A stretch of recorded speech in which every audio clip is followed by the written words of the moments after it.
Welcome to Blood Runs Cold, the channel where horror fans gather to explore the darkest corners of cinema.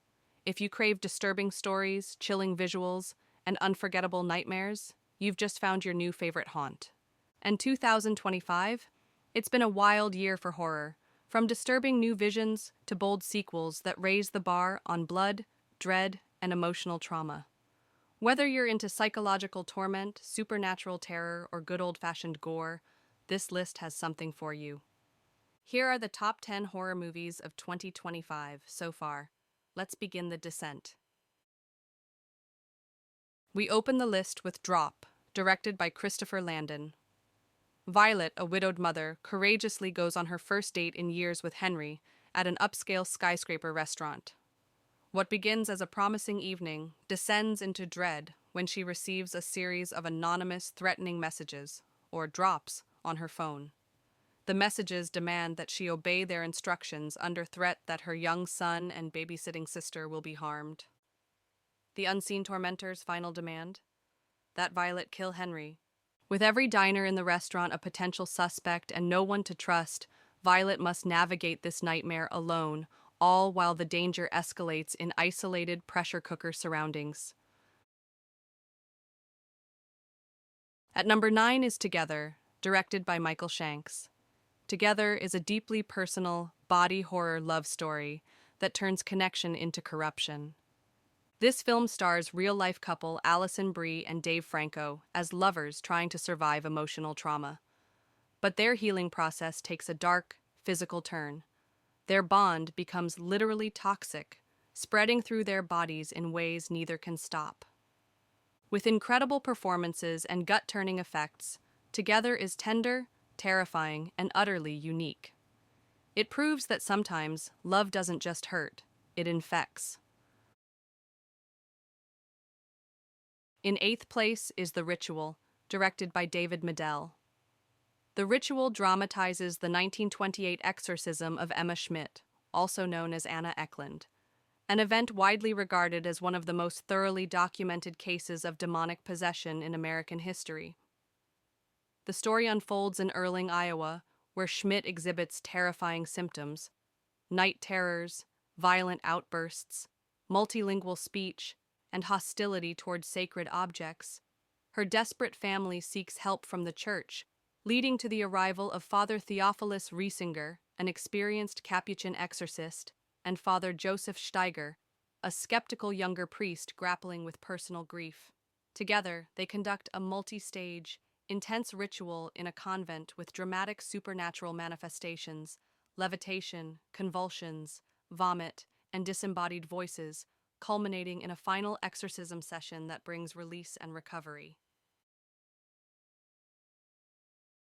Number 7 goes to Final Destination, Bloodlines. Directed by Zach Lipovsky and Adam Stein, the long-awaited return of the franchise that made death itself the slasher. Directors Zach Lipovsky and Adam Stein take us back to the origins of Death's design, crafting a brutal prequel that still delivers the chaotic, chain reaction kills fans love.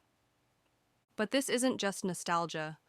Bloodlines deepens the lore, introduces a new set of cursed survivors, and features some of the most gruesome deaths in the series yet. It's a smart, savage entry that reminds us, you can't cheat fate. At number 6, The Home, directed by James DeMonaco, a chilling supernatural drama from James DeMonaco, creator of The Purge, and this time he trades political chaos for ghostly whispers in the dark. The story centers on a man returning to the orphanage he grew up in, a crumbling, abandoned place hiding decades of trauma. But as he uncovers secrets buried in the walls, he realizes he was never alone, and never truly escaped. The Home is heavy on atmosphere, with eerie visuals and a pounding sense of dread. It's less about jump scares, and more about what haunts us when we go back to where it all began. Landing in 5th is Bring Her Back, directed by Danny and Michael Philippou, the twisted minds behind Talk to Me. The film follows a grieving brother who discovers a forbidden ritual that could bring his sister back from the dead. Desperate for closure, he goes through with it, but what returns isn't exactly her. Like their debut, This film is soaked in emotional horror and practical gore. Bring Her Back explores guilt, family, and the terrible cost of not letting go. It's devastating, horrifying, and impossible to ignore. At number 4 is Woman in the Yard, a masterclass in minimalist horror from Jaume Collet Serra. A grieving family notices a woman standing still in their backyard. She doesn't speak, she doesn't move, and she doesn't leave. Days pass, then weeks. As paranoia builds, the line between reality and madness blurs. This film is all about patience and precision. No jump scares, no music cues, just dread that grows by the second. It's proof that you don't need monsters or blood to be truly terrifying. Sometimes, all it takes is a stare. In third place is Opus, an art house psychological horror directed by Mark Anthony Green. Upon arrival, Ariel finds herself surrounded by Moretti's devoted followers and enraptured journalists. The situation takes a sinister turn as she realizes she's entangled in a disturbing and carefully orchestrated plan, one that blurs the lines between fandom, cult worship, and media complicity. Combining cult-like suspense with satirical commentary on celebrity worship and journalistic ambition, Opus explores how ambition can blind even the most perceptive individuals, and how fragile truths can be manipulated in the name of fame and devotion. At number 2, Wolfman, Lee Wannell reimagines a classic creature in Wolfman, and it's as emotional as it is savage. This isn't a campy monster flick. It's a tragic, brutal story about a man cursed by something ancient and violent. Wannell, known for The Invisible Man, balances brutal transformation sequences with grounded storytelling and raw performances. Wolfman is body horror with a beating heart, and its howl will echo long after the screen goes dark. And at number 1, Terrifier 3, the blood-soaked return of Art the Clown, directed by Damien Leone. Set during Christmas, this entry pushes the boundaries of gore and taste in ways fans didn't think possible. Art is more sadistic than ever, and the holiday setting adds a darkly ironic twist to his carnage.